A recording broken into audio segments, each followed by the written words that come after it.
নমস্কার, চলে আসলাম নতুন আরেকটা ব্লগ ভিডিও নিয়ে। এই ব্লগ ভিডিওটা হচ্ছে দাদার বিয়ে স্পেশাল ব্লগ এবং দাদা কিন্তু বৌদিকে আনতে যাচ্ছে এবং আনতে যাওয়ার আগে মায়ের কোলে বসে যে রিচুয়ালগুলো করা হয় সে সকল পর্বগুলো করছে। এর মধ্যে দাদা কিন্তু অনেক বেশি ইমোশনাল হয়েছে, তার কারণ দাদার আজকে তার বাবার কথা অনেক বেশি মনে পড়ছে। যার জন্য এত আয়োজন, তিনি আজ আমাদের মাঝে নেই। তিনি থাকলে হয়তো আমাদের আনন্দের কোনো একটা কমতি থাকতো না, আমাদের সাথে অনেক বেশি মজা করত। কারণ বড় ছেলের বিয়ে বলে কথা, আনন্দ কি কম থাকতে পারে? এর মধ্যে কিন্তু দাদা বেরিয়ে পড়েছে। তার অনেকক্ষণ যানজট পেরিয়ে আমরা কিন্তু ক্লাবে চলে আসলাম। আসার পরে প্রত্যেক বোনরা কিন্তু আমরা বাইরে দাঁড়িয়ে পড়েছি, কারণ প্রত্যেকটা গাড়ি কিন্তু একসাথে আসা হয়নি। বরযাত্রীরা চলে এসেছে, যে বাকি যে গাড়িটা ছিল সে গাড়িটা এখনও আসতে পারে নাই, তাই আমরা প্রত্যেকে বাইরে দাঁড়িয়েছিলাম।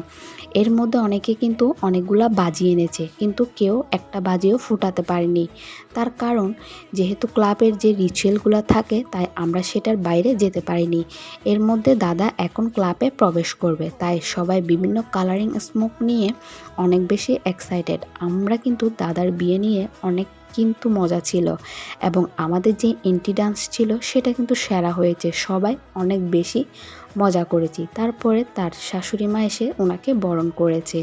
এর কিছুক্ষণ পরে আমি এই কিউট বেবিকে নিয়ে একটু দুষ্টামি করেছি।